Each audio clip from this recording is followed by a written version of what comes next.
morning, everybody. If you take your seat, please, we're going to get started quite quickly.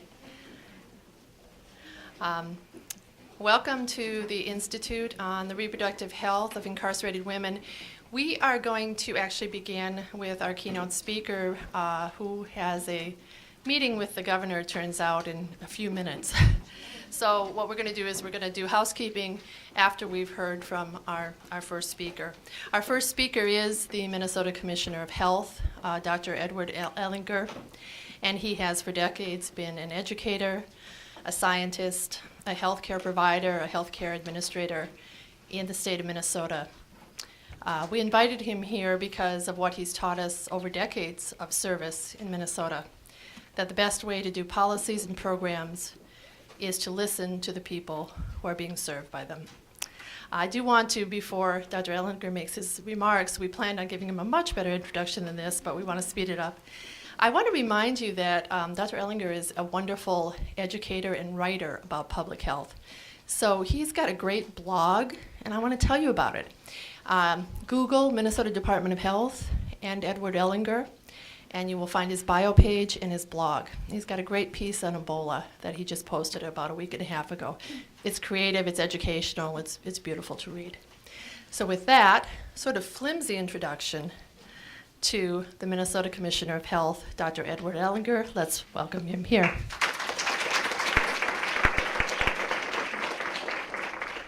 Thank you, Whitney. I should do this more often, have something to go to so that the introductions are short. And I really do apologize for sort of disrupting your schedule, but when your boss, who happens to be the governor, says we need to meet at 9:30, and he's running for something, knowing he doesn't have a whole lot of time, I figure I better be there. And we're going to be dealing with Ebola. What else do I deal with at this point in time? And I'll share with you that I don't usually prepare. I don't try to give the same talk over and over and over again, so I always try to do something different. And if it wasn't for deadlines, I wouldn't get anything done. So I usually wait until the last minute and put it together. So weekends are always there, putting together talks. But just so happened that this weekend was all day Saturday and all day Sunday dealing with a whole variety of issues related to Ebola. So I didn't have the time to put together, the talk that I was hoping to give to this group. But I'll give you some thoughts that may be a little bit disjointed and a little bit tangential, but maybe not. But it is, and as I was coming over here thinking, we're dealing with Ebola, this crisis that has a whole lot to do with the world and certainly a lot to do with public health, and it is a lot related to what you're doing. You're dealing with an issue that we really need to pay attention to. It is a public health issue. It may not be as up and center and front, but it has just as much significance in our world as Ebola does. All of these issues are really linked. And as I was thinking, I did recognize that today is John Dewey's birthday. I don't know if you know John Dewey, but he was born in 1859, and he was a philosopher and educator, and he did a lot with psychology and the progressive movement in education.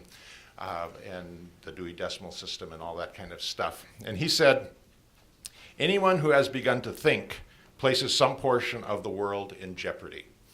Anyone who has begun to think places some portion of the world in jeopardy. And I think that's a challenge to us as we think about Ebola. As we start to think, it makes all of the rest of the developed world uncomfortable and puts our security in jeopardy, and so that we really have to think more globally. I think the same thing with what you're doing. As you start to think, it puts a lot of our policies and our procedures and our structural racism and our socioeconomic system and our adverse childhood experiences into question and how we deal with that. And so the systems that we have are in jeopardy. And Dewey also said, for every great advance has issued from a new audacity of the imagination. Every great advance has issued from a new audacity of the imagination. And that is what I hope you guys are going to be doing today, is using your imagination in an audacious way, the audacity to think about it. What can we do for this group of individuals who's really isolated, who has really been stigmatized, who is really outside of the mainstream? What can we do? What can we use our imagination to do to really help this population, which is so crucial to all of what we're doing in a whole variety of ways? It is sort of the microcosm of what we're trying to do in this state. You know, as we're trying to improve the health of everybody in this state, we're looking at three, with our Healthy Minnesota Partnership, where I don't know if any of you have been engaged in the Healthy Minnesota Partnership, you know, really looking at what can we do to change the conversation about what creates health. That it's not about medical care, it's not about personal choices, it's really about the socioeconomic system and the policies and the systems and the social and physical environment in which we live that helps us be healthy or not healthy. And that's where with our partnership is looking at that. And you're going to be looking at some of those same things. What are the policies in the system and the environment that allows or that gets women into the criminal justice system and into a place where their needs may or may not be getting met in the best way possible.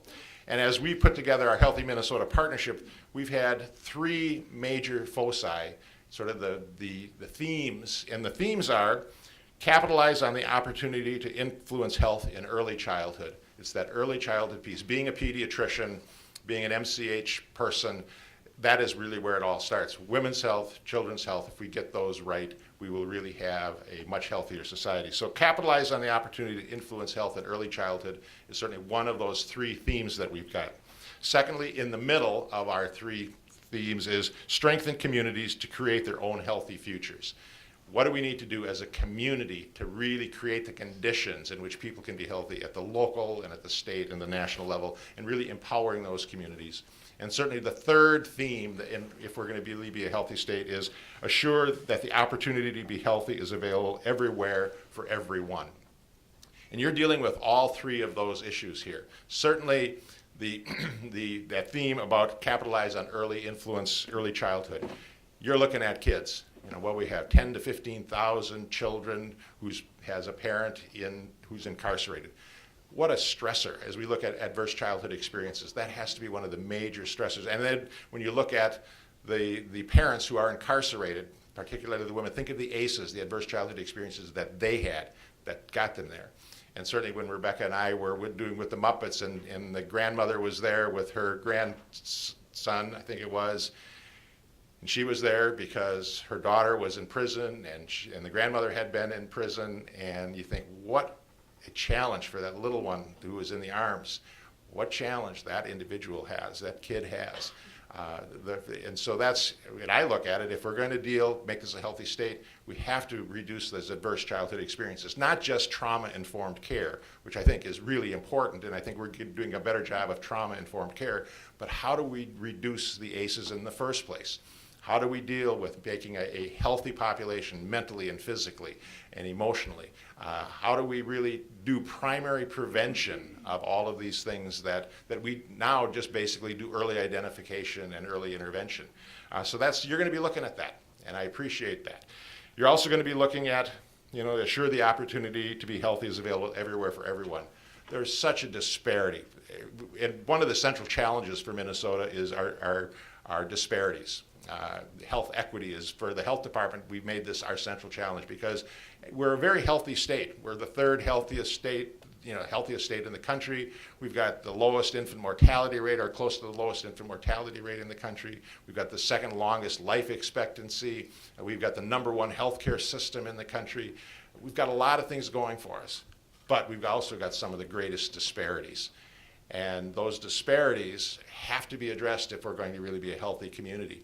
Because even the people at the top, don't benefit when we have disparities. The places that they have the lowest disparity level have the greatest health for everybody, the people at the top and at the bottom.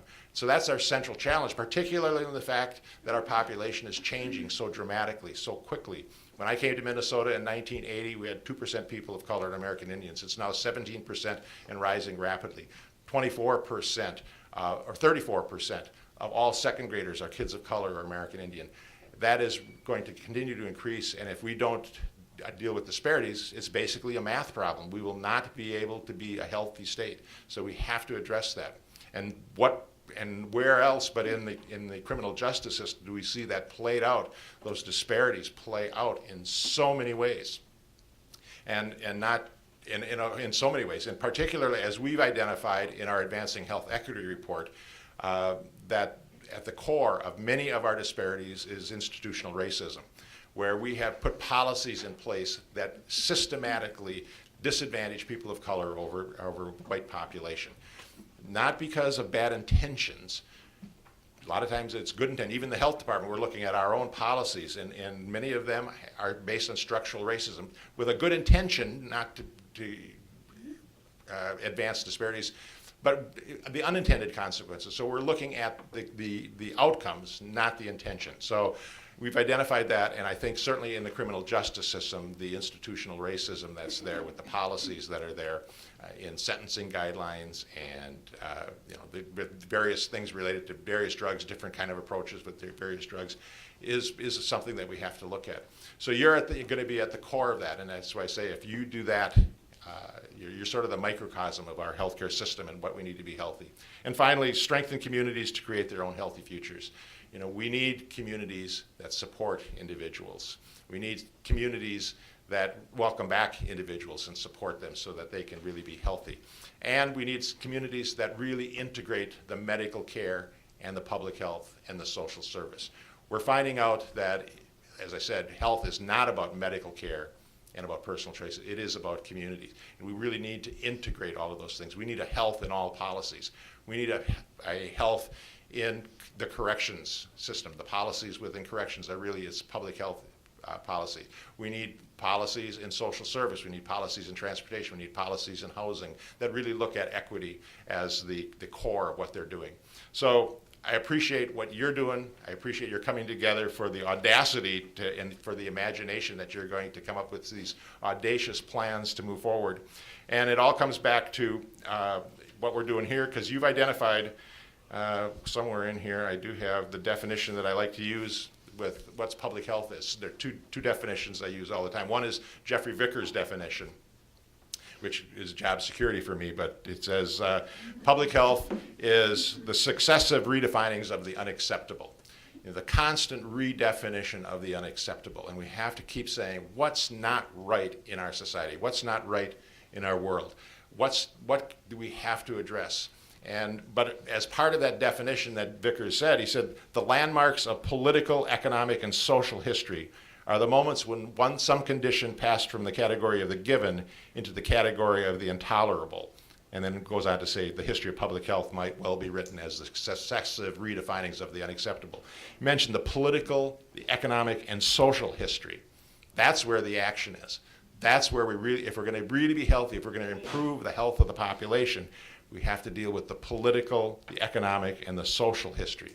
And to do that, we have to identify the things that we now have as a given and change them to the intolerable. And in my world, as I talk about infant mortality, it's a given that African Americans have an infant mortality that's twice that of whites. It's just a given. It's unacceptable. Why is that a given? If we think about gun violence, we think about African Americans. It's a given. Why is that a given? Why do we accept that? That should be intolerable. And the same thing with the treatment of pregnant women within any kind of institution, any kind of system.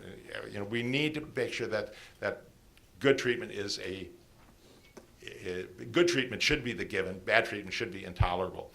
The other definition that I use is the Institute of Medicine's definition, what we as a society do collectively to assure the conditions in which people can be healthy. I love that definition for a whole variety of reasons. It doesn't talk about doctors or nurses or even health departments. It says what we as a society do collectively. So I don't know the background of all of you in here, but you're public health folks because you're really working on the conditions in which people can be healthy. You're working on the conditions that we need to embed in our community to really assure that everybody has what their basic needs are. Public health is all about social justice. That's the core of what public health is, that everybody gets their basic needs met and nobody benefits at the expense of somebody else. That's part of the conditions that we're working on. And that's where it really links back to Ebola. In Liberia, in Sierra Leone, in Guinea, their basic needs are not getting met. And we have benefited, we in the advanced industrial society have benefited sometimes from those disparities. And we really need to reach out and give them the basic needs. They need a basic public health system. They need a basic medical care system. They need their basic needs met. And that's part of our responsibility because we're in this together. So the work that you're doing is really creating conditions for a group of folks that really need a lot of help, that really are the kernel of some of the problems that we have in our society that we can address. And we need you to be successful, because if you're successful, then our entire society is going to be a whole lot healthier. Our system is going to move forward, and collectively we can assure the conditions in which people can be healthy. So I hope that made some sense. I hope that you can make a whole lot of sense with this problem that you're addressing today. Come up with those audacious plans, use your imagination, and dream. Dream big about what you can happen, because as William Butler Yeats said, in dreams begins responsibility. So if you can dream it, you have some responsibility for making it happen. And William Carlos Williams, a physician from Paterson, New Jersey, said if it is possible, it is inevitable. So if you can dream it, you've got some responsibility. If it's possible, it's inevitable. You can do that. You can dream some dreams. You can take some responsibility. You can say, where do we want to go, and is it possible? If it is possible, I think it's inevitable. With people like you in the room, the dedicated people that you are, it's going to happen, and we're going to be a whole healthier society. So thank you very much, and look to your leaders to move it forward. Thank you very much.